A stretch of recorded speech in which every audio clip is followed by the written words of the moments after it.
Olá, querido aluno, seja muito bem-vindo ao Preveste da UEA.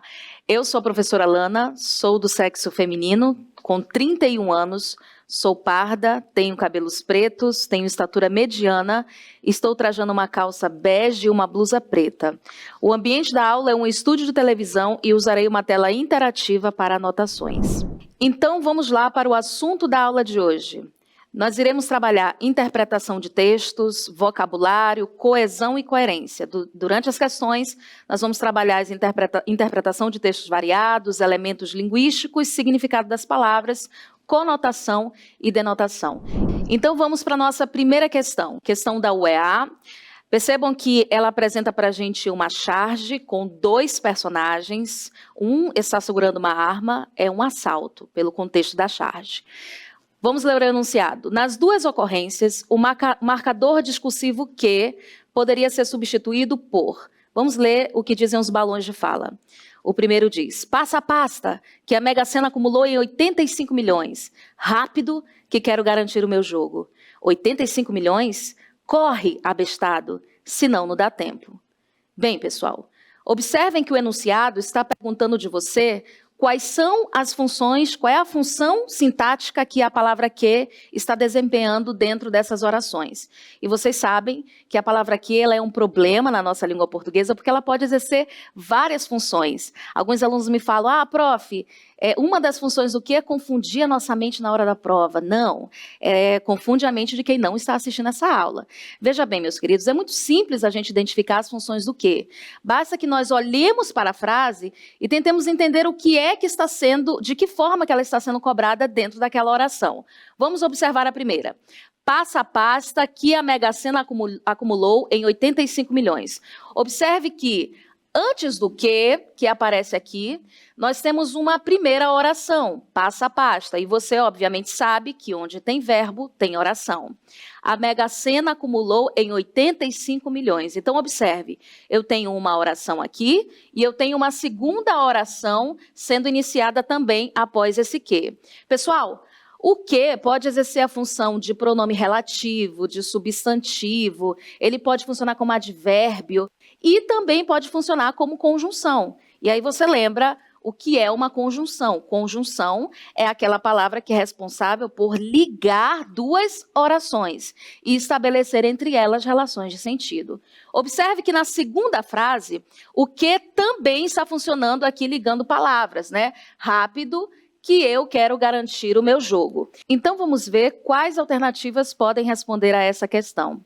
A gente já percebeu que essa palavra que está ligando duas orações, então ela só pode ser uma conjunção.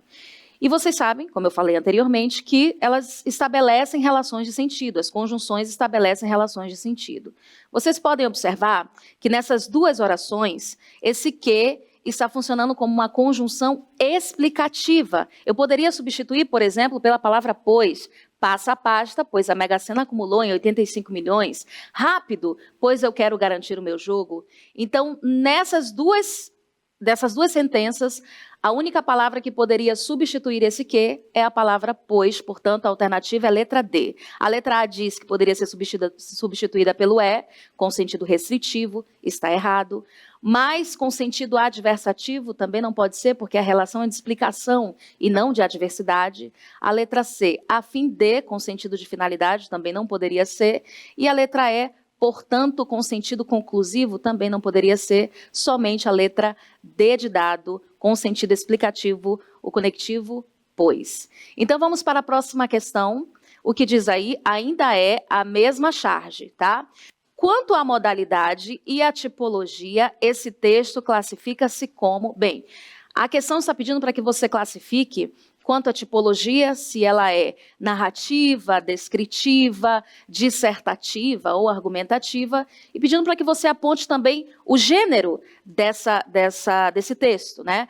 Pessoal, observem que isso aqui é um texto multimodal, ou seja, ele trabalha com uma linguagem sincrética. Nós temos aqui tanto o texto verbal quanto o texto não verbal, imagens e palavras sendo associadas para gerar efeitos de sentido.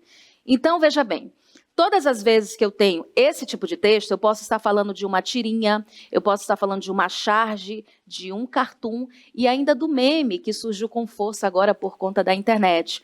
Pois são esses tipos de textos multimodais que trabalham nas provas, são os mais recorrentes, que trabalham com essa linguagem sincrética, associando linguagem verbal e linguagem não verbal. Pessoal, é muito comum os alunos confundirem charge, tirinha e cartoon. Então, é importante que a gente faça a diferença entre esses tipos de texto. A tirinha, que geralmente se apresenta em imagem, um quadrinho, ela pode ter ou não humor, e ela geralmente trata de um tema atemporal. Pode ser entendido em qualquer contexto, em qualquer tempo. O cartoon, por sua vez, ele sempre vai trabalhar com humor. É quase que obrigatório que o cartoon tenha essa pegada um pouco mais humorística, e também é atemporal, pode trabalhar com qualquer tema, em qualquer tempo, em qualquer época. A charge, por sua vez, ela está presa a um contexto específico de produção. A charge, ela é irmã da notícia, então ela quase sempre vem vinculada a uma notícia. Ela tem, portanto, um prazo de validade. É claro que se o leitor não conhece o contexto de produção da charge, isso vai comprometer também a interpretação daquele texto. Então, observe que nesse texto multimodal, que tem uma linguagem sincrética, que você já sabe que alia tanto linguagem verbal quanto visual, você percebe que aqui é um contexto muito específico. Aqui a gente tem uma crítica, né? A charge, geralmente, ela vem com essa pegada um pouco mais crítica. A crítica à violência urbana. A gente tem uma linguagem um tanto quanto humorística, né? Até pela expressão abestado, que o segundo personagem usa. Então, vocês percebem que ela está presa a um contexto de produção. O aluno precisaria entender, o leitor, o que é a Mega Sena, né? Está relacionando com o nosso contexto. Então, veja bem, a única alternativa que responde, vamos lá ver, a letra A diz o seguinte, que a tipologia é narrativa, pois conta uma história. Pessoal, a tipologia narrativa, eu preciso de personagens, eu preciso de um narrador, tempo, espaço. A gente já sabe que essa charge é da tipologia narrativa. Mas aí a letra A diz que é um cartoon escrito em prosa. É em prosa, mas a gente não tem um cartoon. Uma descrição, uma tirinha escrita em prosa, não é um texto descritivo. Então, a gente já elimina a letra B.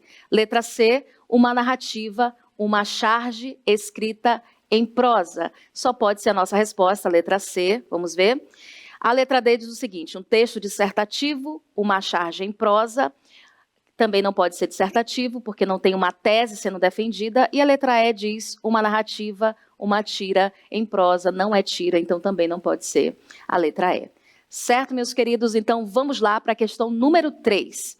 Ainda trabalhando com a mesma charge, olha o que diz aí. No texto, o autor faz uso de. Então, observem aí as alternativas.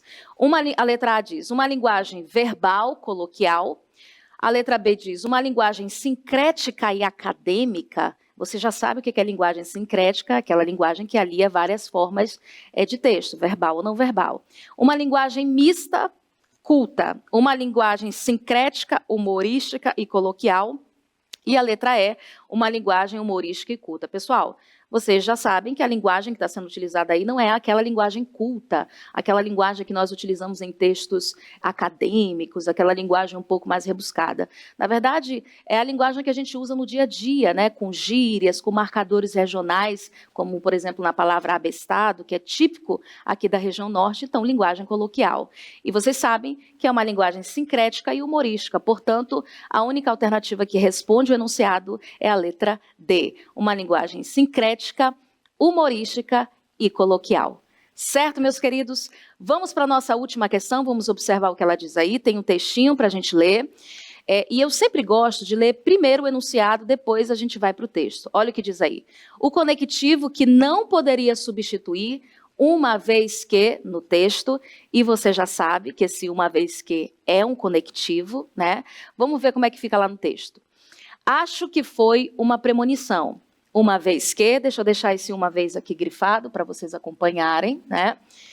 uma vez que ele já tinha declarado que A Fraternidade é Vermelha. Seria seu último filme. Foi o cineasta contemporâneo que conseguiu chegar mais perto do conceito de Deus. Poderia ter feito muito mais filmes, mas foi vítima do totalitarismo socialista. Certo? Então vamos lá, pessoal. Como eu expliquei para vocês no início, os conectivos eles servem para ligar orações e também estabelece relações de sentido. Eu vou formular uma outra frase com esse uma vez que para você tentar captar o sentido que essa palavra tem dentro de um enunciado. Estude uma vez que você quer passar no vestibular. Observe que esse uma vez que introduziu uma expressão explicativa, ou seja, você deu o motivo do porquê você tem que estudar. Então, eu só posso substituir essa expressão uma vez que por outro conectivo que tenha o mesmo sentido de explicação.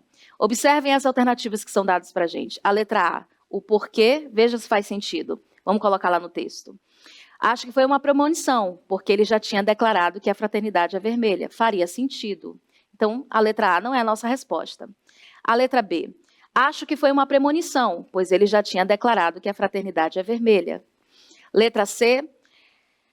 Acho que foi uma premonição, já que ele tinha declarado que a fraternidade é vermelha. Também faria sentido. A letra D, porquanto, os alunos não costumam utilizar, né, o porquanto, mas ele também tem o mesmo sentido explicativo. Percebe que também faria sentido dentro da nossa oração. Acho que foi uma premonição, porquanto ele já tinha declarado que a fraternidade é vermelha. Agora, observem o conectivo que aparece na letra E. Se bem que, né? O se bem que, na verdade, ele tem um sentido, dependendo da oração que ele está inserido, mas geralmente é um sentido adversativo, né? Veja se faz sentido. Acho que foi uma premonição, se bem que ele já tinha declarado que a fraternidade é vermelha.